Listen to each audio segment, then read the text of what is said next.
প্রিয় দর্শক, সবাইকে স্বাগত। শুভেচ্ছা প্রথম আলোর স্টুডিও থেকে সরাসরি আয়োজন বার্তা কক্ষে। সঙ্গে আছি আমি বায়েজিদ আহমেদ।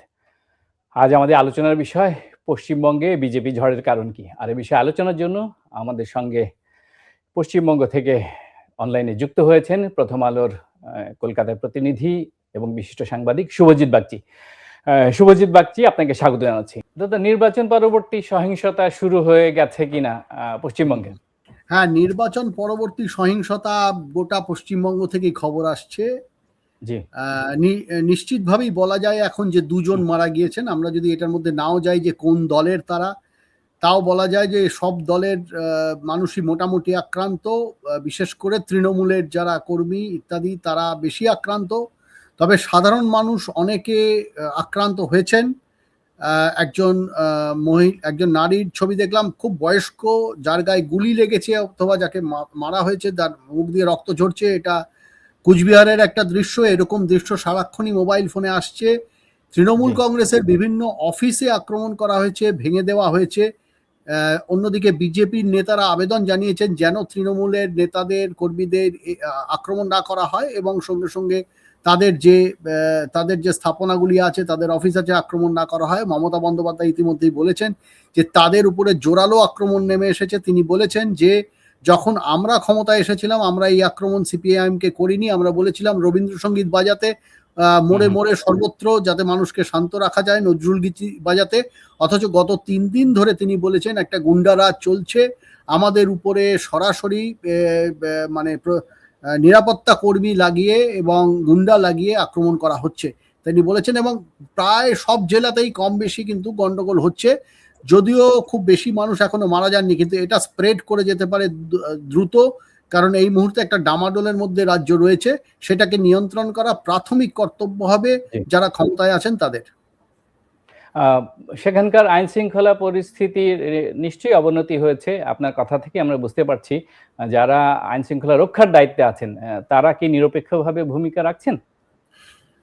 দেখুন, এটা তো এই মুহূর্তে বলা খুব মুশকিল কোনটা নিরপেক্ষভাবে হচ্ছে, কোনটা কে করছেন। কারণ আমি যেটা বললাম যে একটা মানে একদিকে মমতা বন্দ্যোপাধ্যায় হেরে গিয়েছেন, তিনি বলছেন আমি ইস্তফা দেব না। অন্যদিকে নতুন সরকার গঠিত হয়নি, প্রশাসনের হাতে ব্যাপারটা রয়েছে। আবার প্রশাসনের অনেক অফিসারই এই মুহূর্তে তাদের পুরনো পদে ফিরে এসেছেন কিনা আমরা জানি না। তাদের সবাইকে তো সরিয়ে দেওয়া হয়েছিল তাদের পদ থেকে, নির্বাচন কমিশন নির্বাচন আগে সরিয়ে দিয়েছিলেন। তারা তাদের স্বপদে ফিরেছেন কিনা সেটাও দেখার বিষয় আছে। এইমাত্র একটা দৃশ্য দেখলাম যে নিউ মার্কেট, যেটা সবচেয়ে বড় মার্কেট কলকাতার এবং সম্ভবত পশ্চিমবঙ্গের রিটেল মার্কেট, সেখানে যে ফুটপাতের ওপর যে দোকানগুলো ছিল সেগুলিকে বুলডোজার দিয়ে গুড়িয়ে দেওয়া হচ্ছে।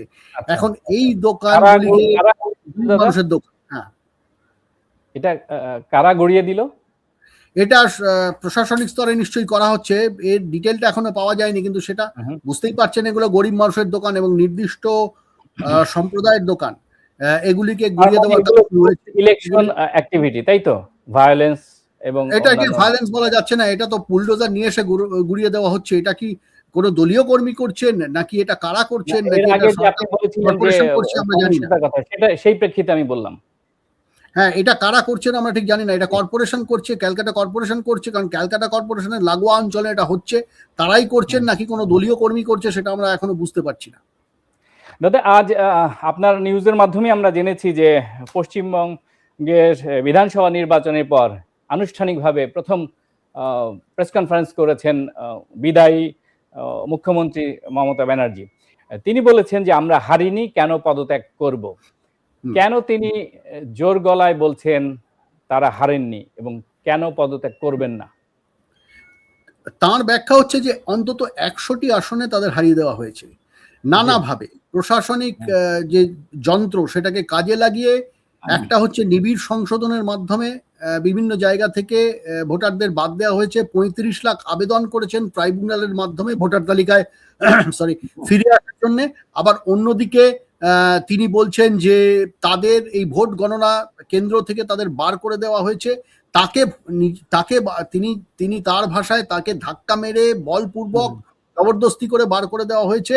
আক্রমণ করা হয়েছে এবং 1-2 রাউন্ড চলার পরেই রটিয়ে দেওয়া হয় যে বিজেপি জিতছে এবং প্রচার মাধ্যম সেইভাবে প্রচার করে। এইভাবে একটা সার্বিক একটা খুব বড় ধরনের চক্রান্ত করে এতগুলি আসন তারা ছিনিয়ে নিয়েছেন। অন্তত 108টি আসন বেআইনিভাবে বলপূর্বক লুট করা হয়েছে, যার নেতৃত্বে তাঁর দাবি প্রধানমন্ত্রী এবং স্বরাষ্ট্রমন্ত্রী একেবারে সরাসরি নেতৃত্ব দিয়েছেন। তিনি এই অভিযোগগুলো করেছেন। এই কারণে তার বক্তব্য যে তারা হারেননি, অতএব তিনি পদত্যাগ করবেন না। দাদা, মমতা ব্যানার্জির যেই অভিযোগ যে তাকে শারীরিকভাবে আঘাত করা হয়েছে, এই অভিযোগের প্রেক্ষিতে গণমাধ্যমে অথবা সংবাদ মাধ্যমে এমন কোন ছবি অথবা ভিডিও এসেছে কিনা এর সপক্ষে প্রমাণ হিসেবে? আমার সেভাবে এখনো চোখে পড়েনি, কিন্তু যে তাকে মানে তার সঙ্গে তর্কাতর্কি হয়েছে এরকম ছবি এসেছে, কিন্তু তার উপরে তিনি যেভাবে বলেছেন যে তাকে মেরে বার করে দেওয়া হয়েছে, এই মেরে বার করে দেওয়ার ছবি আসেনি, কিন্তু তর্কাতর্কি হচ্ছে তার সঙ্গে সেরকম কিছু ছবি এসেছে। এইগুলো ঠিক নির্দিষ্টভাবে বলা এই মুহূর্তে মুশকিল, আমার পক্ষে মুশকিল। এসে থাকতে পারে, কিন্তু সব তো আমি আর দেখিনি, আর সবগুলোর ফ্যাক্ট চেকিংও করা হয়নি, যে কোনটা বানানো কোনটা পুরনো ছবি ইত্যাদির ফ্যাক্ট চেকিং না করে এটা বলা বোধহয় একটু ডিফিকাল্ট। মমতা ব্যানার্জি বলেছেন যে বিজেপির বিরুদ্ধে আমাদের এই লড়াই ছিল না, নির্বাচন কমিশন এখানে একটা কালো ইতিহাস তৈরি করলো, কমিশনই ভিলেন হয়েছে, মানুষের অধিকার লুট করেছে, ভোটের আগে সব জায়গায় রেড করে সব অফিসারকে বদলে দেয়, বিজেপি আর কমিশনের মধ্যে বেটিং হয়েছে, প্রধানমন্ত্রী স্বরাষ্ট্রমন্ত্রীও এর সঙ্গে সরাসরি যুক্ত, কোট আনকোট। এই অভিযোগের সত্যতা কতটুকু? না, এই অভিযোগ তো নির্বাচন কমিশনের দেখুন একটা ভূমিকা তো আছে। এবারে যেভাবে নির্বাচন হয়েছে সেটা অতীতে কখনো হয়নি। এখন তার পক্ষে বিপক্ষে মত আছে। বিজেপি যারা জিতেছেন তারা বলছেন যে এভাবে ভোট না হলে কোনোদিনই তৃণমূল কংগ্রেসকে হারানো যেত না, যে এটা একটা নিরপেক্ষভাবে করা হয়েছে। আবার অন্যদিকে তৃণমূল কংগ্রেসের যে বক্তব্য, যেটা আজকে মমতা বন্দ্যোপাধ্যায় বলেছেন, যেটা একেবারেই নিরপেক্ষভাবে হয়নি, তাদের মানে গোটা মেশিনারি, গোটা প্রশাসনিক যন্ত্র সেটাকে ব্যবহার করে তাদের দমিয়ে, যেটা তারা বারবারই বলছেন, এটা অনেকদিন আগে থেকে প্ল্যান করা হয়েছে, প্ল্যান করে করা হয়েছে। এটার মধ্যে একটা মানে দুপক্ষের বক্তব্য আছে। দেখুন, এইটা এখন একটা অনেকের একটা সন্দেহ যে বিজেপি রাতারাতি 77 থেকে কি করে এই 207-এ চলে গেল, এটা নিয়ে কিন্তু মানুষের মধ্যে প্রশ্ন আছে, এবং সেই প্রশ্ন থাকার কারণে এটা নিয়ে নানান কথাবার্তা হচ্ছে, মানে আলাপ আলোচনা হচ্ছে। এখন সেটা ঠিক মানে কি পর্যায়ে আছে, মানে এটাকে ক্লিনিক্যালি কেউ প্রুফ করতে পারবেন কিনা, মানে অনেক ক্ষেত্রে কিন্তু ভারতে দেখা গিয়েছে যে এই ভোট যন্ত্রের নানা রকম সমস্যা দেখা দিচ্ছে। সেটাকে পারাকালা প্রভাকর, যাকে আমরা ইন্টারভিউ করেছি, তিনি কিছু দক্ষিণ ভারতের কিছু এই ধরনের ঘটনা তুলে ধরেছেন এবং প্রমাণও দিয়েছেন। আগামী দিনে মমতা বন্দ্যোপাধ্যায় যেটা ইন্ডিকেট করেছেন যে এটা নিয়ে তারা লড়াই চালিয়ে যাবেন এবং প্রমাণ করে ছাড়বেন, মানে আইনগতভাবে প্রমাণ করে ছাড়বেন যে এই ভোট লুট করা হয়েছে। এখন প্রশ্ন হচ্ছে যে এগুলো কোর্টে সমাধান করা খুব মুশকিল। মমতা বন্দ্যোপাধ্যায় গতবারের নির্বাচনের সমাধান এখনো হয়নি, সেটা এখনো আদালতে রয়েছে। নন্দীগ্রামে তিনি যে হেরে গেছেন, বলে এগুলো চট করে সলভ করা যায় না। এটা উনি এখন বলছেন কর্মীদের উজ্জীবিত রাখার জন্য। এটা দেখতে হবে ভবিষ্যতে কি হবে। আমরা একটু ছোট করে এই বিশ্লেষণটা শেষ করব। সেটা হচ্ছে যে আজকে মমতা ব্যানার্জির যে ব্রিফিং, সেটার যে বুলেট আকারে যদি আমি বলি, যে তিনি বলেছেন তৃণমূলের মহিলা কর্মীদের ধর্ষণের হুমকি দেয়া হচ্ছে, নির্বাচন কমিশন পক্ষপাত দুষ্ট, তৃণমূল আবার ঘুরে দাঁড়াবে, তিনি বলেছেন আমরা হারিনি, তথ্য অনুসন্ধানী কমিটি গঠন করবেন, তারপরে হচ্ছে যে তাদের যে জোট, সেটা কেন্দ্রীয়ভাবে সেই জোট গঠনে মনোযোগ দিবেন, এবং ভারতবর্ষের জাতীয় নেতারা তাকে সমবেদনা জানিয়েছেন, এবং হেনস্থার যে অভিযোগটি তিনি করেছেন মমতা ব্যানার্জি, তিনি বলেছেন যে সাখাওয়াত মেমোরিয়াল স্কুলের কথা তিনি বলেছেন, যে সাখাওয়াতে আমার এজেন্টদের ঢুকতে দেয়নি, ভিতরে ওরা আমার পেটে লাথি মেরেছে, পিছনে লাথি মেরেছে, সিসিটিভি বন্ধ ছিল, কোট আনকোট। হ্যাঁ, এই ধরনের কথা তিনি বলেছেন, এ নিয়ে কোনো সন্দেহ নেই। কিন্তু এগুলো নির্দিষ্টভাবে মানে এগুলো তথ্য প্রমাণ আছে কিনা, মানে এগুলো সত্যি কোনো ভিডিও আছে কিনা সেগুলো দেখতে হবে, এবং সেগুলি সত্যিকারের ভিডিও কিনা, মানে ফেক বা ভুয়া ভিডিও নয়, এরকম একটা প্রমাণ করতে প্রয়োজন আছে। তবে অনেকগুলি দিক আছে, আপনি যদি জানতে চান তাহলে বলতে পারি তৃণমূল কংগ্রেসের হারার পেছনে অনেক কারণ আছে। জি দাদা, এখন সর্বত্রই পশ্চিমবঙ্গ থেকে শুরু করে বাংলাদেশ, পুরো ভারতবর্ষ সহ সব জায়গায় বাংলা ভাষাভাষী মানুষের কাছেই কিন্তু পশ্চিমবঙ্গের নির্বাচনে তৃণমূলের যে ল্যান্ডস্লাইড পরাজয়, সেই পরাজয়ের ব্যবচ্ছেদ করা হচ্ছে। তো সেখানে বারে বারে আসছে বাংলাদেশ ফ্যাক্টরটা ভোটের মানচিত্রে। আপনি জানেন যে অমিতাভ তিওয়ারি, তিনি ভারতের দীর্ঘদিন ধরে নির্বাচন বিশেষজ্ঞ এবং বিশ্লেষণ করে থাকেন। তিনি বলেছেন মমতার অতিরিক্ত মুসলিম তোষণ বিজেপির হিন্দু ভোটকে একজোট করেছে। এছাড়া মমতার 15 বছরের দুঃশাসন, তারপরে পশ্চিমবঙ্গের মানুষ পরিবর্তনের জন্য ভোট দিয়েছেন। এছাড়া তৃণমূলের দুর্নীতি, স্বজনপ্রীতি, সন্ত্রাস এবং বিশেষ করে তার যে ভাইপো অভিষেকের যে একচ্ছত্র ক্ষমতা এবং অনেক ক্ষেত্রে বাড়াবাড়ি, সেগুলো নিয়েও আলোচনা হয়েছে। আপনার বিশ্লেষণ জানতে চাই। দেখুন, প্রথমত আমি যদি এই মমতার মুসলমান তোষণ বিষয়টাকে আমরা একটু আলাদা রাখি, কারণ এটাকে আলাদা করে উত্তর দেওয়ার প্রয়োজন আছে, এটা বলতে অনেকটা সময় লাগবে। কিন্তু কয়েকটা জিনিস বাঙালির সম্পর্কে, পশ্চিমবঙ্গের বাঙালি সম্পর্কে বলা যায়, বাংলাদেশের বাঙালি নয়। পশ্চিমবঙ্গের বাঙালি তাদের যে একটা মানে তাদের যে একটা জাতিগত কি বলবো, এক ধরনের গর্ব ছিল নিজেদের নিয়ে, সেই গর্বটা তারা কিন্তু হারিয়ে ফেলেছেন বা হারিয়ে ফেলছে, দ্রুত হারিয়ে ফেলেছে। যে ধরুন পশ্চিমবঙ্গের আপনি যদি মধ্যবিত্তকে দেখেন, উচ্চবিত্তকে দেখেন, তাহলে আপনি দেখতে পাবেন যে তারা তাদের ছেলেমেয়েদের হিন্দি পড়ায়, তাদের বাংলা শেখায়, হিন্দি শেখায় অনেক ক্ষেত্রে, সবাই। কিন্তু এটা আমাদের ছোটবেলায় ভাবা যেত না। এই যে হিন্দি শেখানো, এটা কেন? তার মানে তারা হিন্দি ভাষা, হিন্দি বলয়ের রাজনীতি, হিন্দি বলয়ের সংস্কৃতির মধ্যে ঢুকতে চাইছেন। কেন ঢুকতে চাইছেন? কারণটা অর্থনৈতিক। মনে হচ্ছে বোম্বে দিল্লিতে প্রচুর টাকা আছে, পশ্চিমবঙ্গে নেই, এখন আমাদের ওদের মতো হতে হবে। আমরা কখনো রাজনৈতিক মূলস্রোতে আসতে পারছি না, কারণ অতীতে কংগ্রেস দল যখন ছিল তখন তারা ছিল সেটা 1977 সালে, মানে রাজ্যে একই দল। এখন তারা মনে করছেন, তারপরে দীর্ঘ 50 বছর কেটে গিয়ে কেন্দ্র রাজ্যে একদল আসেনি, এখন যদি কেন্দ্র রাজ্যে একদল আসে তাহলে আমাদের একটা উন্নতি হবে, আমাদের ছেলে মেয়েদের বাইরে চাকরি করতে যেতে হবে না। যদিও আমি এটা মনে করি যে পশ্চিমবঙ্গের অর্থনীতি খুব খারাপ, তাদের পজিশনটা 5th বা 6th খুব খারাপ নয় ভারতের অন্য রাজ্যের তুলনায়, কিন্তু পশ্চিমবঙ্গের মধ্যবিত্ত এবং উচ্চবিত্ত বিশেষ করে মনে করছেন যে তাদের হাতে অধিক পয়সা ইত্যাদি নেই এবং তাদের চাকরি বাকরি নেই, এবং কিছু ক্ষেত্রে হয়তো অভিযোগ সত্যিও বটে। এখন তাদের তারা এই সমস্ত বাঙালিয়ত্ব, বাঙালিয়ানা এই সমস্ত ধরে রাখতে খুব একটা উদ্গ্রীব, এরকমটা বলা যাবে না।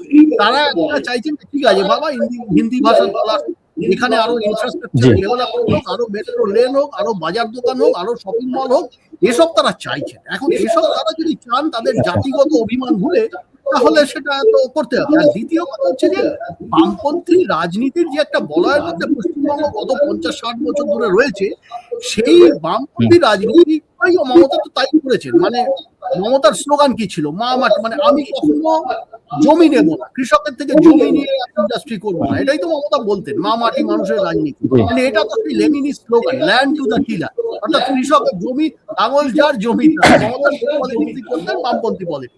ফলে বামপন্থী পলিটিক্সের বলয়ের বাইরে কিন্তু পশ্চিমবঙ্গ 1967 সালের পর থেকে, ওই মধ্যখানের 5 বছর বাদ দিলে খুব একটা বেরোয়নি, 60 বছর ধরে একই বলয় রয়েছে। এখন বাঙালি পশ্চিমবঙ্গে ভাবছে তাহলে একটু দক্ষিণপন্থী পলিটিক্স দেখা যাক, যে বস্তুটা কি, কেমন লাগে, খায় না মাথায় দেয়, এতে আমাদের উন্নতি হয় কিনা, আরো মেট্রো রেল হয় কিনা, আরো চাকরি হয় কিনা, ব্যবসা বাণিজ্য বাড়ে কিনা, নাকি সত্যি আমাদের সবকিছু অন্য ভাষার মানুষ খেয়ে নেবেন। দেখা যাক না, একটা এক্সপেরিমেন্ট। এইটা একটা এক্সপেরিমেন্ট। তবে এসবের বাইরে কতগুলো মানে এসআইআর বলুন, কাউন্টিং এ প্রবলেম বলুন, এগুলি আছে, এগুলিতে গত 2-3 দিন ধরে আমরা আলোচনা করছি। কিন্তু তৃণমূলেরও কতগুলি দোষ। একটা দোষ ধরুন, তাদের এই অত্যধিক আইপ্যাক নির্ভরতা। তারা এই যে তাদের উপদেষ্টা করে তারা এই সংস্থাটাকে নিয়ে এসেছে। এখন আইপ্যাক তো রাজনৈতিক সংগঠন, এটা তো সংগঠন, তা বলে দিচ্ছে কে কে মানে কে ভোটে দাঁড়াবে, পরে কোথায় কি রাজনৈতিক অস্থিরতা, সেটা কিভাবে পলিটিক্যাল কোয়েশ্চেন, একটা পলিটিক্যাল লিডারকে বা রাজনৈতিক দলকে তো সিদ্ধান্ত নিতে হবে। সেটা একটা কর্পোরেট উপদেষ্টা সংস্থা কিভাবে সিদ্ধান্ত নেবে? এই অত্যধিক আইপ্যাক নির্ভরতা এদের হারার কারণ, এবং এটা নিয়ে কোনো সন্দেহ নেই। এটা যখন প্রশান্ত কিশোর ছিলেন তখন কাজ করেছিল, কারণ প্রশান্ত আদন্ত একজন পলিটিক্যাল চরিত্র। তিনি দেখুন পলিটিক্সে চলে গেছেন, বিহারে গিয়ে পলিটিক্স চলে গেছেন। এরা যে এই যে নতুন আইপ্যাক, আমি বলছি আইপ্যাক 2.0, এই আইপ্যাক 2.0 কোন রাজনীতি পশ্চিমবঙ্গের মতো জটিল একটা রাজ্যে কোনো ধারণাই নেই। তারা এবার উপদেষ্টা হয়েছে, ৫ বছরের ছেলে মেয়ে, তারা উপদেষ্টা হয়েছে এবং তারা রাজ্য চালাচ্ছে, তারা টিকিট দিচ্ছে এবং তার সঙ্গে সঙ্গে অভিষেক বন্দ্যোপাধ্যায় যে কাজটি করেছে, তার মানে তার পিসি মমতা বন্দ্যোপাধ্যায়, তার যে তিনি যে নেতাদের নিয়ে এসছেন কংগ্রেস থেকে, তারা ৪০-৫০ বছর ধরে রাজনীতি করছে, তাদের সবাইকে সাইডলাইন করে দিয়েছে, ইনক্লুডিং ববি হাকিম, তিনি কলকাতার মেয়র। এখন এই যে আজকে দেখলেন আপনি প্রেস কনফারেন্সে ববি হাকিমকে ডান দিকে বসিয়ে এবং এই যে ভাইপো অভিষেক বন্দ্যোপাধ্যায়কে পা দিকে বসিয়ে মমতা বন্দ্যোপাধ্যায় প্রেস কনফারেন্স করলেন, এটা তো আমরা গত কয়েক বছরে দেখলাম যে এতটা গুরুত্ব দেওয়া হচ্ছে ববি হাকিমকে। আজকে দেওয়া হলো, কেন দেওয়া হলো? কারণ আজকে ওই পুরনো নেতৃত্ব তার সঙ্গে সঙ্গে মমতা বন্দ্যোপাধ্যায় আজ বললেন যে আমি কংগ্রেসের সঙ্গে এবং ইন্ডিয়া জোটের সঙ্গে অ্যালাইন করে লড়াই করবো। তাহলে কংগ্রেসের সঙ্গে তারা এতদিন জোটটা করলেন না কেন? এই নির্বাচনে কংগ্রেসের ৩.৫% ভোট আছে, তারা তো আরো ৩.৫% ভোট বেশি পেতে পারতেন। তারা তো কোনো ইন্ডিয়া জোটের নাম করেননি, লড়াই করে গিয়েছে। আজকে বলছেন সোনিয়াজি ফোন করেছিল, রাহুলজি ফোন করেছিল, এই সমস্ত কথা। আরো একটা জিনিস আছে, সেটা মাথায় রাখতে হবে। দাদা আমি একটু আপনাকে সেটা হচ্ছে কিছু মনে করবেন না, আমাদের আলোচনার এত বেশি বিষয়বস্তু, আমরা যদি টপিক ধরে ধরে আগাই তাহলে আমাদের জন্য অনেক প্রশ্নের উত্তর পাওয়া সহজ হবে এবং দর্শকদের বুঝতে সুবিধা হবে। আপনি একটু আমাকে মেহরবানি করে একটু প্রশ্ন করার সুযোগ দিন, যাতে করে আমরা অনেকগুলো ইস্যু টাচ করতে পারি। আমরা ভাইপোর কথা বলছিলাম যে আমি তৃণমূলের রাজনীতিতে ভাইপোর শেষ কথা যদি আপনার অনুমতি নিয়ে বলতে পারি, তারপরে আর বলবো না। সেটা হচ্ছে যে এই যে আর একটা জিনিস পশ্চিমবঙ্গে এবং ভারতে আছে, সেটা হচ্ছে মানে শক্ত বা কড়া হিন্দুত্ব, যেটা বিজেপি যেটা নেতৃত্ব দেয়, তার বিরুদ্ধে দাঁড়িয়ে নরম হিন্দুত্ব। এই নরম হিন্দুত্বের লাইন নিতে গিয়ে মমতা বন্দ্যোপাধ্যায় একাধিক মন্দির ইত্যাদি করেছেন, অন্যদিকে মসজিদও কিছু করেছেন। এই যে ধর্মীয় রাজনীতির মধ্যে চলে যাওয়া, এটা বিজেপির ন্যারেটিভ। এবার যখনই আপনি বিজেপির ন্যারেটিভে বিজেপির সঙ্গে খেলতে যাবেন, তখন আপনি হারবেন, খুব স্বাভাবিকভাবে। এখন পশ্চিমবঙ্গের মানুষের প্রশ্ন যে আমি যদি একই টাকায় এয়ার কুলার আর এসি মেশিন দুটোই পাই, তাহলে আমি এসি মেশিনই কিনবো ভাই, আমি হার্ড হিন্দুত্বর লাইনেই যাবো। সেটাই হচ্ছে প্রবলেম, এটা আরেকটা প্রবলেম।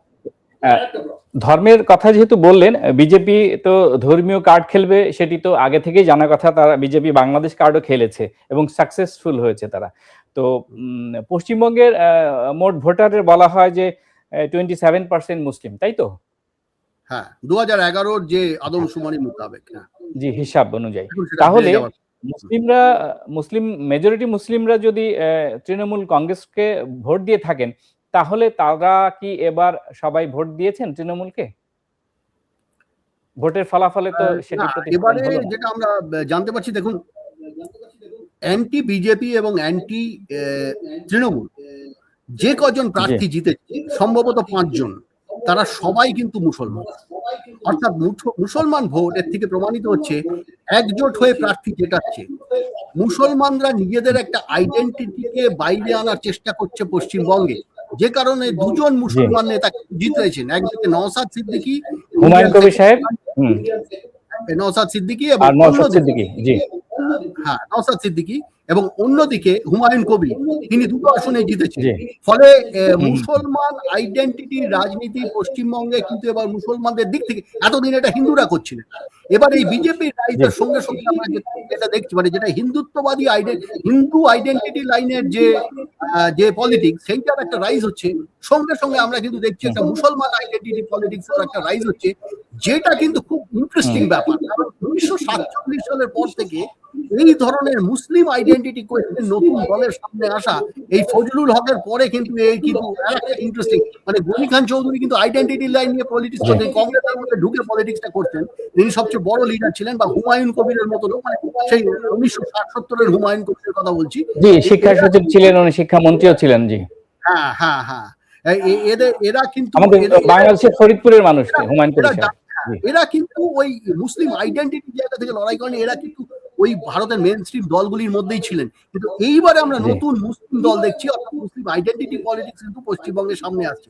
এটা ইন্টারেস্টিং ব্যাপার এবং এই সিচুয়েশনে কিন্তু অনেক সুবিধে অনেক দল নিতে পারে। যেমন আপনি দেখেছেন যে এবারে একটা সিট অন্তত পেয়েছে সিপিআইএম মার্ক্সবাদীরা, তাদের একজন মুসলমান নেতাই কিন্তু জিতেছেন। মানে এই জায়গাটা কিন্তু সিপিএম এর একটা বড় উত্থান হওয়ার একটা সম্ভাবনা আছে, যদি তৃণমূল কংগ্রেস তাদের জায়গাটা, মানে পজিশনাল স্পেসটা ধরে রাখতে না পারে। ফলে এইটা ইন্টারেস্টিং। আর বাংলাদেশের ক্ষেত্রে হ্যাঁ, এটা কি হবে সেটা আমরা এখনো জানি না বলতে এখন তো কেন্দ্র জায়গাতেই চলে এলো বিজেপি। তবে আমরা আশা করবো যে বিজেপি কিন্তু বাংলাদেশের সঙ্গে সম্পর্কের ব্যাপারে আমি যেটুকু বুঝি যে খুবই সিরিয়াস। তারা বাংলাদেশের সঙ্গে সম্পর্ক ভালো রাখার জন্য খুবই সিরিয়াস। ফলে তারা এটাকে ইলেকশনের সময় তারা এক ধরনের কথাবার্তা অনুপ্রবেশ ইত্যাদি যাই বলেছে। আর জি নিজের ধারণা এর অনুপ্রবেশ পরে করবে না, কিন্তু ওই সীমান্ত যেটা আমরা অতীতে আলোচনা করেছি যে সীমান্তের এবং জল বন্টনের ইস্যু, পানি বন্টনের issue, এই দুটিতে বিজেপির ভূমিকা হবে এটা কিন্তু সেই দিকে সবার নজর থাকবে। ইলেকশনের আগে বিজেপির যে ক্যাম্পেইন টুলস ছিল তার মধ্যে অন্যতম ছিল যে ইন্টেনশনাল মার্জিনালাইজেশন, আমরা যদি বাংলায় বলি সাংস্কৃতিক নির্মূল প্রক্রিয়া, বিশেষ করে মুসলিম জনগোষ্ঠী আছে তাদেরকে আন্ডারমাইন করা এবং মাইকে আজান নিষিদ্ধ, ময়দানে জুমার নামাজ বন্ধ, কুরবানি বন্ধ ব্যাপারে ক্যাম্পেইন তারা করেছে। তো আপনার কি মনে হয় ভোটের ফলাফলে সেটি প্রতিফলন হলো? দেখুন, এইটা তো সাংস্কৃতিক প্রশ্ন, আপনি যেমন বললেন। ছোট ছোট করে বললি দাদা। হ্যাঁ, সংস্কৃতির প্রশ্নে কিন্তু বাঙালি হিন্দু এবং বাঙালি মুসলমান গ্রামাঞ্চলে বিশেষ করে তাদের মধ্যে এক ধরনের রেষারেষি আছে, এক ধরনের সমস্যা আছে আবহমান কাল ধরে। আবার তারা একসঙ্গে একটা সিনক্রেটিক কালচারও আছে পশ্চিমবঙ্গে।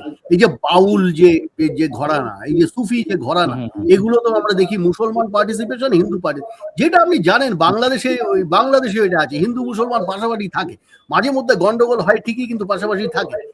এবার প্রশ্ন হচ্ছে যে বিজেপি তো খুব ইন্টারেস্টিং পার্টি, তারা তো নানা রকম ভাবে তাদের কিন্তু একটা পলিসি নয়, একটা পলিসি ওই হিন্দুত্বের পলিসি, এক একটা রাজ্যে তারা এক এক রকম পলিসি নেয়। যেমন ধরুন অরুণাচল প্রদেশে এবং নর্থ ইস্টে তারা বলেছে গরুর মাংস খাওয়া অ্যালাউড, ওদের জন্য ওটা দরকার। এখানে তারা কি করবে আমরা এখনো সেটা জানি না, এটা খুব আর্লি আর কি। এখন তারা প্রথম দিকে তো তারা সরাসরি কোনো সংঘাতে যেতে চাইবে না, কিন্তু আবার সংঘাতে বিজেপির একটা আইডেন্টিটি কোয়েশ্চেন ও প্রবলেমও তৈরি হয়। কিন্তু বিজেপিকে মাথায় রাখতে হবে তারা যে ভোটটা পেয়েছে নেসেসারিলি কিন্তু হিন্দুত্বের কারণে পায়নি, এটাও একটা ব্যাপার। এটা কিন্তু অ্যান্টি তৃণমূল ভোট, মানুষ তৃণমূলের ওপর খেপে গিয়ে ভোট দিয়ে দিয়েছে। এটা নেসেসারি, যেমন সিপিএম এর ওপর খেপে গিয়ে মমতা বন্দ্যোপাধ্যায়কে ভোট দিয়ে দিয়েছে। এরা কিন্তু নেসেসারিলি অ্যান্টি, মানে এরা যে মানে উগ্র হিন্দুত্ববাদী, যেমন আমরা অন্য প্রদেশে অন্য রাজ্যে দেখেছি, এদের কিন্তু এই বাঙালিদের মধ্যে অদ্ভুত ব্যাপার, মানে এরা কিছুটা, মানে তাদের মধ্যে এক ধরনের সাম্প্রদায়িকতা আছে এই বাঙালি হিন্দুদের মধ্যে, সাম্প্রদায়িকতা। কারণ তারা দেশভাগ দেখেছে, আমার পরিবারের তাদের মধ্যে নানান রকম লোক আছেন, হ্যাঁ, বাংলাদেশ থেকে এসেছে, কিন্তু আবার একটা সিনক্রেটিক কালচার, মানে মিলেমিশে থাকার একটা ব্যাপার। বিজেপি কিভাবে খেলবে এটা বিজেপি লোকেরাই বলতে পারবেন। এবং তবে আমার মনে হয় পশ্চিমবঙ্গের রাজনীতি করে সমাজ, কারণ আরএসএস কিন্তু সমাজ নিয়ে কাজ করে, আরএসএস কিন্তু ওই রাজনীতি নিয়ে কাজ করে না, সমাজ নিয়ে কাজ করে। সমাজের কি পরিবর্তন এদিকে বাঙালির চোখ থাকবে নিশ্চয়ই। দাদা, বাংলাদেশ কার্ড নিয়ে বিজেপির খেলা নিয়ে যখন আমরা কথা বলছি, আমি একটি আপনাকে তথ্য দিই, সেটা হচ্ছে যে সম্প্রতি বাংলাদেশের যে ত্রয়োদশ জাতীয় সংসদ নির্বাচন অনুষ্ঠিত হলো, সেখানে বাংলাদেশ জামায়াতে ইসলামী নেতৃত্বাধীন যে 11 দলীয় জোট, তারা যে আসনগুলো পেয়েছে তার মধ্যে রংপুর, রাজশাহী, গাইবান্ধা ও সাতক্ষীরা, এই 4টি বড় জেলায় তাদের বেশিরভাগ আসন, বলা হয় যে 51টি সীমান্তবর্তী আসন তারা পেয়েছে, তাদের যে প্রায় 80টির কাছাকাছি যে জোটের আসন তার মধ্যে।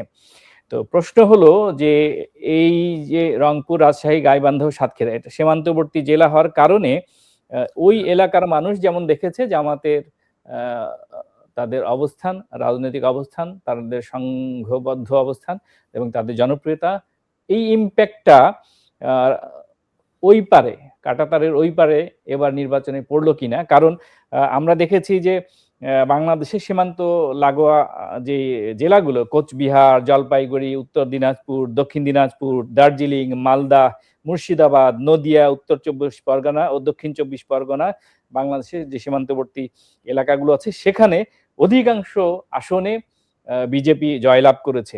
এছাড়া 55টি আসন আছে বাংলাদেশ থেকে একটু দূরে, খানিক দূরে, সেই এলাকার যে আসনগুলো সেখানেও কিন্তু বিজেপি বেশিরভাগ ভোটে জিতেছে। বাংলাদেশের ইলেকশনের প্রভাব এবারের পশ্চিমবঙ্গের বিধানসভা নির্বাচনে পড়লো কিনা? দেখুন, এটা তো কোনো সন্দেহ নেই, তাদের ক্যাম্পেইন তারা যেটা করেছেন সেই ক্যাম্পেইনে তাদের যারা নেতা ইত্যাদি তারাই আমায় বলেছেন যে তাদের ক্যাম্পেইনের একটা মূল জায়গা ছিল যে দেখো ভাই ওই পারে জামাত চলে এসেছে, এবারে তোমরা যদি জোট না পাঠো তাহলে কিন্তু তোমাদের কপালে দুঃখ আছে। এই ক্যাম্পেইন এখন এটা কতটা কাজ করেছে আমি বলতে পারবো না, কারণ আপনি যে সীমান্ত অঞ্চলের কথা বলছেন এখন তারা তো সীমান্ত অঞ্চলের বাইরেও প্রচুর ভোট পেয়েছে। আপনি যদি পশ্চিমবঙ্গের ম্যাপটা দেখেন, আমি কালকে দেখছিলাম এবং সেখানে একজন মার্ক করেছে ইলেকশন কমিশনের ম্যাপটা, যেখানে গেরুয়া মার্ক করা যে কোথায় কোথায় গেরুয়া আসন, তাতে গোটা দক্ষিণবঙ্গে তারা আসন পেয়েছে। উত্তরবঙ্গে একেবারে উপর দিকটা পুরো গেরুয়া হয়ে গিয়ে, তাহলে তাদের সীমান্ত অঞ্চলে আসন পেয়েছেন এটা বলা যাবে না। কিন্তু এটা একটা ঘটনা যে এখানে এই ক্যাম্পেইনটা তো হয়েছে, দেখো ভাই ওপারে জামাত এসে গেছে। এইখানে যদি ওই সীমান্ত অঞ্চলে আপনি জানেন যে এই যে বর্ডার সিকিউরিটি ফোর্স তারা যে গুলি চালায়, তারা এই পশ্চিমবঙ্গের প্রচুর মানুষ, আমি বলেছি 2014 থেকে 2020 আমরা দেখেছি প্রায় 200 মানুষ পশ্চিমবঙ্গের মধ্যে মারা গিয়েছে, মানে 6-7 বছরের এরকম একটা টাইম। আমি প্রথম আলোতে একটা স্টোরি করেছি। তা সেই যে এখন ব্যাপারটা হচ্ছে যে এখানে যদি মুসলমান মানুষ বেশি মারা যেতে করেন, তাদের উপর অত্যাচার বাড়তে শুরু করে, এই যে ধরুন আজকে যে ঘটনাটা ঘটছে নিউ মার্কেটে যাদের দোকান টোকান ভাঙা হচ্ছে, এই ব্যাপারগুলি কিন্তু এর কিন্তু রিয়াকশন বাংলাদেশে হবেই হবে, কেউ কিছু করতে পারবে। সেক্ষেত্রে বাংলাদেশে যে ভাই এটা কি হচ্ছে, এটা পশ্চিমবঙ্গে কি হচ্ছে, এটা কিন্তু বিজেপিকে তাদের নীতি কি হবে আমি জানি না, কিন্তু বিজেপি এই রাজ্যে কখনো আসেনি। তারা জানেন, হয়তো জানেন না, আমি জানি না এই অঞ্চলটা ঠিক কতটা ভোলাটাইল এবং এখানে কিভাবে কাজ করা উচিত, যেখানে যাই করবেন তার রিয়াকশন ওই বাংলায় হবে এবং উল্টোটাও সত্যি। ফলে এইটা একটা খুব ট্রিকি প্রশ্ন আপনি করেছেন, এটা আনফোল্ড করবে এবং শুধুমাত্র রাজনৈতিক সুবিধার্থে বর্ডার অঞ্চলে যদি কেউ কাজ করেন তাহলে কিন্তু বিপদ ঘনিয়ে আসবে। যেমন এইটা রাজনীতিকে বাদ দিয়ে একটা নিউট্রাল নিরপেক্ষ রাষ্ট্র যেভাবে কাজ করা উচিত, ধর্মকে বাদ দিয়ে যদি রাষ্ট্র কাজ করতে পারে যেভাবে করা উচিত সেভাবে যদি পশ্চিমবঙ্গে তারা কাজ করে তাহলে সবারই জন্যই মঙ্গল। শুভজিৎ বাগচি, আপনার কাছে আমি আরেকটি প্রশ্ন করতে চাই, সেটি হচ্ছে যে সুখরঞ্জন দাশগুপ্ত, নিশ্চয়ই আপনি তাকে চেনেন, তিনি রাজনৈতিক বিশ্লেষক এবং লেখক। তিনি বলেছেন যে বাংলাদেশ বিজেপির আক্রমণের সহজ লক্ষ্যবস্তু হয়ে উঠেছে, কারণ গেরুয়া শিবির আমাদের প্রতিবেশী দেশে ক্রমবর্ধমান ইসলামী উগ্রবাদের উত্থান নিয়ে হিন্দুদের ভীতিকে কাজে লাগাতে চায়, কোট আনকোট। সত্যি কি ইলেকশনে এই ভীতিকে কাজে লাগানো গেল? দেখুন, আমি ওনার মন্তব্য সম্পর্কে পাল্টা মন্তব্য করতে চাই না, তবে আপনি জানেন যে বাংলাদেশের বর্ডার অঞ্চলে এটা ঠিক আমার কাছে ইনফরমেশন নেই যে কতটা বাংলাদেশের সিচুয়েশনটাকে এখানে নির্বাচনে কাজে লাগানো হয়েছে। তবে এটা তো আমি যেটা আপনাকে বললাম যে ওখানে জামাত যে অপোজিশনে চলে এসছে এবং জামাত যে আগামী দিনে জামাতের আরো উত্থান হতে পারে, এই বিষয়টা কিন্তু এবারের রাজনীতিতে বর্ডার অঞ্চলে, বিশেষ করে বর্ডার অঞ্চলে, কলকাতা শহরে ছিল না, কলকাতা শহরে কেউ জানেও না, কিন্তু বর্ডার অঞ্চল থেকে আমাকে লোকজন বলেছেন যে এটা তো এবারের রাজনীতিতে ছিল যে ভাই এখানে কি হবে, আমাদের এই যে বর্ডার অঞ্চলে যে আমাদের একটা হিন্দু জনগোষ্ঠী তাদের কি হবে, এখানে কি আরো বেশি বেশি করে মানে অন্য সম্প্রদায়ের মানুষ এসে বসবেন, কি হবে, এবার যদি দিদি জিতে যায় তাহলে তো পশ্চিমবঙ্গ মানে মুসলমানদের রমরমা হবে। এবং সেটা শুধু বাংলাদেশ না, সেইখানে মুসলমানরা অন্য রাজ্য থেকে আসবেন ভারতের, সেই ক্যাম্পেইনটাও ছিল, বারবার এই কথাটা বলা হয়েছে। এবং পশ্চিমবঙ্গে আপনি জানেন গত কয়েক বছরে সিচুয়েশন খুব খারাপ, মানে পশ্চিমবঙ্গে যদি আপনি এই যে আমার বন্ধু এক মুসলমান ছেলে এবং তার যে স্ত্রী তিনি হিন্দু, তারা তো পশ্চিমবঙ্গে গত মাসখানেক 3-4 মাস ধরে তাদের বাড়ি খুঁজে পাচ্ছিলেন, মানে তারা হিন্দু এরিয়া থাকতে চাইছিলেন, তারা বাড়ি পাননি, তাদেরকে থাকতে হয়েছে সেই মানে এখন তারা পেয়েছেন এক বন্ধুর মাধ্যমে তারা একটা বাড়ি পেয়েছেন এবং হিন্দু অঞ্চলই পেয়েছেন, সেটা আমি বলবো না, কিন্তু তারা পাননি। এবং এই কমপ্লেন কিন্তু পশ্চিমবঙ্গে দীর্ঘদিন যে মুসলমানরা বাড়ি পান এবং তারা যদি হিন্দু এরিয়া থাকতে চান, তারা যদি বড় চাকরি করেন তারা পান না, তাদের সেই মুসলমান অঞ্চলে গিয়ে থাকতে হয়। এইটা কিন্তু দিল্লিতে এটা দেখেছি, এটা বোম্বেতে দেখেছি, এটা অন্য রাজ্যে দেখি, পশ্চিমবঙ্গে কিন্তু আমাদের ছোটবেলায় এগুলি ওইভাবে ছিল না, এটা টুকটাক ছিল হয়তো, কিন্তু যেগুলো আপার মিডল ক্লাস এরিয়া বা মিডল ক্লাস এরিয়া সেখানে কিন্তু ওইভাবে ছিল না, কিন্তু এখন সেটা উত্তরোত্তর বাড়ছে।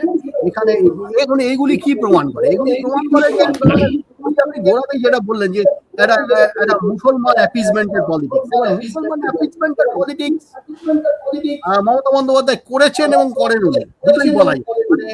মানে একদিকে ধরুন এই যে বিষয়টা, এটা নিয়ে দাদা আমি একটু আপনাকে একটু থামাই, একটু ছোট, আমাদের আলোচনাগুলো একটু ছোট করে আনলে সুবিধা হবে, অনেকগুলো বিষয়। আপনি জানেন যে দীর্ঘদিন ধরে আসামের মুখ্যমন্ত্রী হিমন্ত বিশ্ব শর্মা, তিনি তারপর আপনাদের কেন্দ্রীয় স্বরাষ্ট্রমন্ত্রী অমিত শাহ নানা ধরনের বুলিং করছেন বাংলাদেশকে নিয়ে, বিশেষ করে পুশিন ফ্যাক্টরটাকে নিয়ে। পশ্চিমবঙ্গে বাঙালি পেলেই তাকে বাংলাদেশি হিসেবে ট্রিট করা, তাকে পুশব্যাক করা, এগুলো অনেক দিন ধরেই ঘটছে, গণমাধ্যমেরও রিপোর্ট এসেছে। তো ইলেকশনের আগে এই পুশব্যাক কার্ডও খেলা হয়েছে। সেই ক্ষেত্রে আপনি কি মনে করেন যে এখন যেহেতু ল্যান্ডস্লাইড ভিক্টরি তারা পেল বিজেপি, পুশব্যাকটা আবার বাড়তে পারে?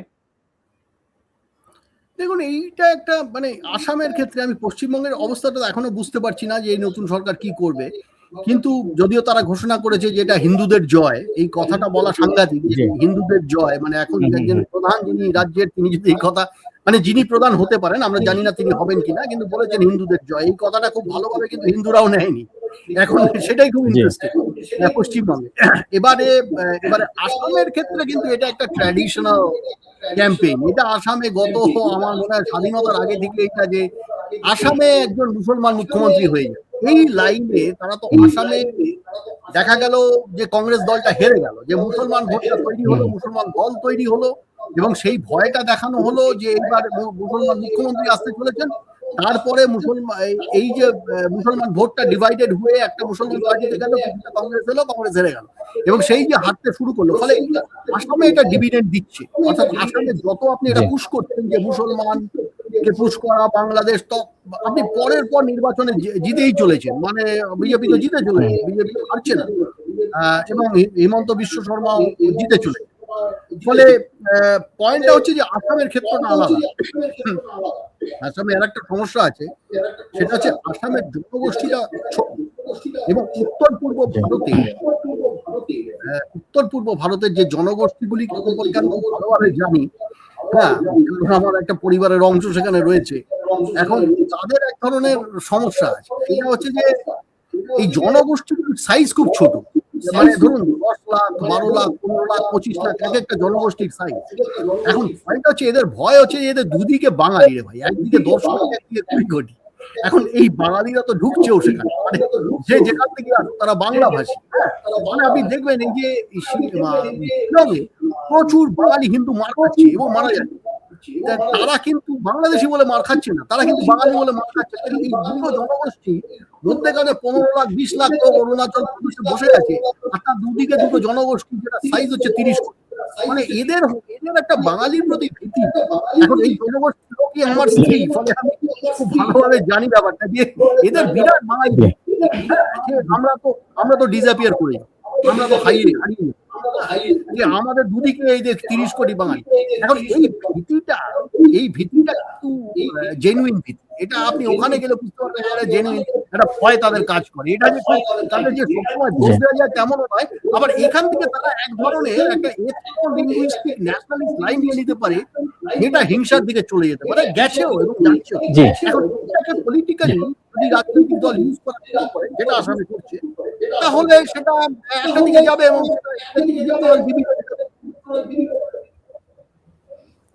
দাদা আমরা একদম আলোচনা শেষের দিকে চলে এসেছি, সেটা আপনি যদি ছোট করে বলেন যে এখন পশ্চিমবঙ্গের যে রাজনৈতিক অবস্থা, তাতে করে মমতা বন্দ্যোপাধ্যায় বলেছেন তিনি পদত্যাগ করবেন না, তাতে করে সেখানকার রাজনীতি অস্থির হয়ে ওঠার আশঙ্কা করছেন কিনা, সামগ্রিকভাবে কি ঘটতে যাচ্ছে? এই মুহূর্তে মমতা বন্দ্যোপাধ্যায় তিনি যদিও বলেছেন যে আমি রাস্তার লোক, রাস্তাতেই লড়াই করব। এখন রাস্তাতে সরাসরি তিনি নেমে আসবেন এবং পদযাত্রা শুরু করবেন এবং লড়াইয়ে চলে যাবেন এমনটা, কারণ সবে মাত্র তিনি হেরেছেন। এই মুহূর্তে পাবলিক ম্যান্ডেট যাই হোক তার সঙ্গে নেই। তাকে আগে মানুষের মুডটা জাজ করতে হবে, এবং তিনি ইস্তফা দিন বা না দিন আমার মনে হয় না সেটা খুব বড় ব্যাপার, কারণ এটা একটা প্রক্রিয়া আছে। প্রক্রিয়াটা হচ্ছে তাকে একটা সময় দেওয়া হবে। এখন বিষয়টা বিধানসভা সেক্রেটারিয়েটে যাবে, সেক্রেটারিয়েটে তাকে সেখান থেকে জয়ী দলের কাছে তাদের সার্টিফিকেট দেওয়া হবে, যে তার সার্টিফিকেট, তারপরে সেটা রাজ্যপালের কাছে যাবে, রাজ্যপাল এদের ডেকে পাঠাবে, তারপরে তারা শপথ নেবে। ফলে এখন একটু সময় আছে, এই সময়টার মধ্যে তিনি পদত্যাগ করে দিতে পারেন। আবার যদি না করেন তাহলে রাজ্যপাল যদি মনে করেন যে এটা আমি কিছু কনস্টিটিউশনাল ডিসকাশন করবো যে কোন দিকে যেতে পারি, এবং তিনি যদি ইস্তফা না করেন, তাকে পদত্যাগে বাধ্য না করিয়ে রাজ্যপাল হয়তো কোনো সিদ্ধান্ত ইউনিল্যাটারালি নিতে পারেন, সেটা আমি জানি না যে এটা কোন দিকে যাবে। তবে এই মুহূর্তে যেমন জহর সরকার, যিনি আগে তৃণমূলেরই এমপি ছিলেন এবং যিনি একসময় রাজ্যে নির্বাচন কমিশনার ছিলেন, সংস্কৃতি সচিব ছিলেন কেন্দ্রে, তিনি বলছিলেন যে এই মুহূর্তে এটা সংকট সৃষ্টি করবে, এমনটা তার অন্তত মনে হচ্ছে না। এখন দেখা যাক, রাজনীতি তো এখন দেখুন, মমতা বন্দ্যোপাধ্যায় এখনো জনপ্রিয় নেত্রী, ফলে সবচেয়ে জনপ্রিয় হয়, ফলে তিনি কি করে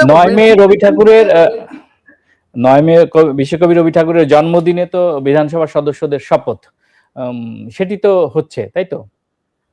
এটা এখন জোর দিয়ে বলা যাচ্ছে। তার কারণটা হচ্ছে, আমার ধারণা এটা একটু সময় নেবে বিজেপি যে কাকে তারা মুখ্যমন্ত্রী করবে, যদি না তারা সিদ্ধান্ত নিয়ে ফেলে থাকে। কারণ অমিত শাহ এবং উড়িষ্যার মুখ্যমন্ত্রী কিন্তু পশ্চিমবঙ্গে আসছেন সম্ভবত আজ রাতে বা কাল, এবং তারা আগামী 2-3 দিন এটা নিয়ে আলোচনা করবেন, সব দলের সঙ্গে বসবেন, কারণ বিজেপি হট করে সিদ্ধান্ত সবার সঙ্গে কথা না বলে নেবে না। এবার 3টে অপশন, এক হচ্ছে শুভেন্দু অধিকারী, এক হচ্ছে শ্রমিক ভট্টাচার্য, আর একটা হচ্ছে এমন কেউ যার নাম আমরা এখনো জানি না, কেউই জানে না, বিজেপিতে এগুলি জানাও যায় না। এবারে এটা কোন দিকে যাবে সেটা তারা সিদ্ধান্ত নেবে। মনে রাখবেন, আসামে কিন্তু তারা বিরোধী দলের কে হচ্ছেন দাদা? বিরোধী দলের সেটাও আমাদের দেখতে হবে। মমতা বন্দ্যোপাধ্যায় তো যাবেন না, তিনি বিধানসভায় তো যাবেন না। এখন তার জায়গা কে নেবে সেটা তারা সিদ্ধান্ত নেবেন, সেটাও একটা ব্যাপার। সেটা তারা নিশ্চয়ই, তাদের তো সময় আছে, তারা অপেক্ষা করবেন। কিন্তু এদিকে মানে মুখ্যমন্ত্রী কে হবেন, এটা খুব ক্রুশিয়াল ব্যাপার, এবং এটা আমার মনে হয় এটা তারা, আমরা আসামে কিন্তু দেখেছি যে সর্বানন্দ সোনোয়াল, যিনি একজন মানে আদিবাসী, হ্যাঁ, তাকে কিন্তু করে দেওয়া হয়েছিল, মানে হঠাৎ করে তাকে তুলে এনে করে দেওয়া হয়েছিল। দিল্লিতেও করা হয়েছে, অনেক জায়গায় বিজেপি করেছে, কিন্তু থার্ড পার্টি যার নাম কেউ জানে না। এখন সেটাও দেখতে হবে যে কোন দিকে ব্যাপারটা গড়ায়। অসংখ্য ধন্যবাদ দাদা এত চমৎকার বিশ্লেষণ করার জন্য। আসলে পশ্চিমবঙ্গের রাজনীতি এবং এটার ইম্প্যাক্ট বাংলাদেশ এবং গোটা ভারতবর্ষে এত ব্যাপক যে 30 মিনিটের আলোচনায় আসলে শেষ করা যায় না। নিশ্চয়ই আমরা সময় পেলে ভবিষ্যতে অন্য কোনো দিন আলাপ করব। আমাদের সঙ্গে থাকার জন্য অসংখ্য ধন্যবাদ। ধন্যবাদ। প্রিয় দর্শক, কথা বলছিলাম বিশিষ্ট সাংবাদিক এবং রাজনৈতিক বিশ্লেষক এবং প্রথম আলোর কলকাতার প্রতিনিধি শুভজিৎ বাগচির সঙ্গে আমরা আলাপ করছিলাম পশ্চিমবঙ্গে বিজেপি ঝড়ের কারণ কি। অনুষ্ঠানটি যারা দেখতে পাননি তারা দেখতে পাবেন প্রথম আলোর ফেসবুক পেজ, ইউটিউব চ্যানেল এবং প্রথমআলো.com-এ। আর যারা সঙ্গে ছিলেন তাদের প্রতি ভীষণ কৃতজ্ঞতা। আগামীকাল একই সময়ে অন্য কোনো অতিথিকে নিয়ে অন্য কোনো বিষয়ে হাজির হব। ততক্ষণ সবাই ভালো থাকুন, নিরাপদে থাকুন আর প্রথম আলোর সঙ্গেই থাকুন।